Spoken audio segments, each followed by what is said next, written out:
Yankee Gwen Moscoso Ruiz, mi compañero Alejandro Barrera. El tema que nos correspondió es el gluten, su historia y efectos de la enfermedad celíaca. Los conocimientos derivados del uso creciente de anticuerpos antiendomicio y antitransgluminasa se han puesto de manifiesto el número de celíacos, que es considerable mayor al que pensábamos, y no todos los afectados tienen la sintomatología igual o clásica.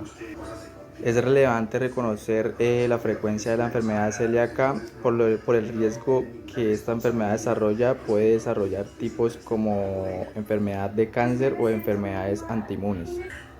Hay evidencias que sugieren que el riesgo se relaciona con el tiempo de exposición del gluten, lo que hace que la exposición del gluten merezca atención, y es por enfermedad celíaca.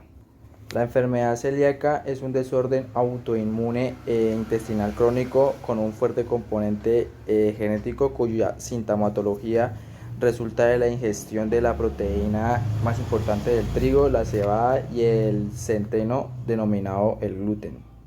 Esta proteína tiene un proceso inflamatorio crónico en el intestino delgado que conduce al aplastamiento progresivo de las vellosidades, hiperplasia de las criptas e infiltración de epitelio por linfocitos. Es ampliamente aceptada que la enfermedad celíaca se debe buscar activamente, ya que las formas atípicas y cientes son las más frecuentes y puede pasar de desapercibida o confundida con otras entidades clínicas. Esta enfermedad es relevante en países donde la desnutrición calórica proteica es prevalente en la población infantil. Enfermedad celíaca. La primera descripción de la enfermedad celíaca es que fue hecha por un médico de Capadocia en el siglo II a.C., designando esta enfermedad como el que padece del intestino. Se confirmó la importancia del trigo en la génesis de la enfermedad. Estudios establecen que la relación causa-efecto existente entre ingestión de alimentos con gluten y aparición de síntomas de la enfermedad. El único tratamiento para esta enfermedad vigente hasta la actualidad es una dieta libre de gluten mantenida estrictamente y de por vida. Muchas gracias. Bueno, como venía hablando mi compañero Yankee, en cuanto a los aspectos históricos, pues vamos a hablar un poco del trigo, que era pues en el artículo nos nombraban el trigo, sus aspectos históricos. Nos decía que el Homo sapiens pues ya lleva viviendo por más de 100.000 años, y más o menos después de la última glaciación, que fue hace como 10.000 años, hubo un periodo de lluvias y formación de ríos que favorecieron las prácticas agrícolas. Se piensa que la agricultura se inició en el creciente fértil. Esto es en el gran cinturón del sudeste de Asia, conformado por el sur de Turquía, Palestina, Líbano, el norte de Irak, donde dan origen a gran variedad de cereales silvestres, ¿no? Entre ellos pues tenemos el Triticum dicocoides, que es el trigo, y el Mordeum spontaneum, que es la cebada. Pues estos dos pues hasta el día de hoy aún se cultivan. Como consecuencia de ellos, pues más o menos en los años 9000 y 4000 a.C., ampliaron los cursos de agua, o sea, es decir, como riegos o cosas así por el estilo, y entonces se logra expandir la agricultura. Se expande hacia el lado de Irlanda, Dinamarca y Suecia. Estos también utilizaban mucho el trigo y la cebada, ya que eran especies genéticamente diploides, o sea, lo cual permitió la presencia de dos cromosomas que originaron a su vez gran heterogeneidad genotípica y fenotípica, es esencial para la adaptación de los granos a los diferentes tipos de ambientes que habían, a los climas.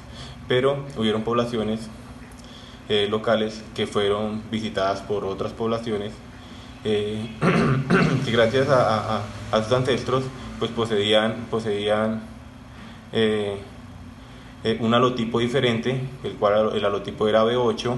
Estas poblaciones identificadas con este patrón tenían un complejo mecanismo de defensa ante el gluten, ¿sí? Bueno, por otra parte, entonces, solo una pequeña de Asia continuó sembrando cereales con gluten, y la otra parte pues cultivaba arroz. En África prevalecía mucho pues el sorgo y el mijo, y pues en América es el maíz, pero pues el maíz no contiene gluten. En cambio en Europa pues tenían el trigo, arvejas, lentejas, garbanzos. Estos eran los más frecuentes, ¿sí?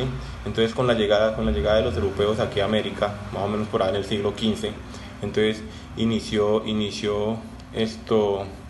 un mercado cultural, algo así, o una mezcla cultural, por decirlo así, donde pues surgieron muchos efectos en la alimentación, ya que pues transportaban semillas desde Europa para que los españoles que habían llegado aquí pues se alimentaran. Entonces en la América precolombina el alimento del movimiento pues era papa, maíz, quinoa y lúpinos.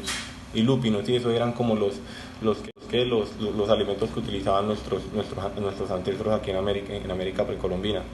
En cuanto a la carne, pues comían cubis, llamas, vicuña y otros, pero entonces me estoy refiriendo a la parte, como este artículo habla desde Chile, entonces me estoy refiriendo a la parte de Chile. En Europa pues el consumo de gluten era poco, ¿sí? Sin embargo, gracias a la revolución industrial, entonces pues crean el primer molino de viento y pues esto ayuda a los sistemas de panificación, en el cual se añade otro tipo de elaboración que les da como la dirección al pan, ¿sí? Entonces aparece un tipo de levadura nueva, ¿sí? Y esta levadura pues está compuesta por gluten, surgiendo pues técnicas mecánicas para amasar el pan. Gracias a esto la producción del pan pues aumenta y pues el gluten ayudaba a mejorar este producto. Entonces por eso empezaron a consumirlo mucho y los hijos de los europeos pues empezaron a tener esta enfermedad celíaca y a pasarla generación tras generación. El gluten, pues el gluten sabemos que es un péptido que contiene péptido 33-mer, ¿sí? El gluten es una proteína de bajo valor nutritivo. Esta contiene gliadinas. Las gliadinas son una fracción solubles en alcohol del gluten, ¿sí? O sea, contienen mayor parte de compuestos tóxicos pues para los celíacos, ¿no? Son ricas en glutamina y prolina. Estas dos, la digestión es mucho más difícil. Experimentalmente se ha demostrado que después de consumir gliadina in vitro, sí, o sea, duraban entre 8 y 20 horas en desaparecer, en digerir esa proteína, ¿sí? Ya que esta contenía 33 aminoácidos y por eso se llama 33-mer, ya que estos son resistentes a las proteasas gastrointestinales que se forman en el páncreas y en el borde del intestino humano. La hora de vida de estas son 20 horas, duran 20 horas, ahí en el páncreas, ahí en el intestino y dañan la mucosa. Este tiempo es suficiente para actuar como antígeno y proliferar las células T, induciendo fenómenos de toxicidad y para las personas que son susceptibles a esto. El tratamiento y la dieta sin gluten, pues se ha demostrado que el tratamiento para los celíacos, o sea, no precisamente tiene que ser sin gluten, ¿no? Dice que es la dieta libre de gluten para toda la vida, pero significa que la cantidad de gluten está por debajo de un punto de corte, ¿sí? O sea, como que tienen que tener unas indicaciones, ¿sí? Y no necesariamente no tienen que contener gluten. Gracias a una reglamentación internacional que se hizo, la cual obedece al Codex Alimentarius, que fue creado por la Organización de las Naciones Unidas para la Agricultura y la Alimentación.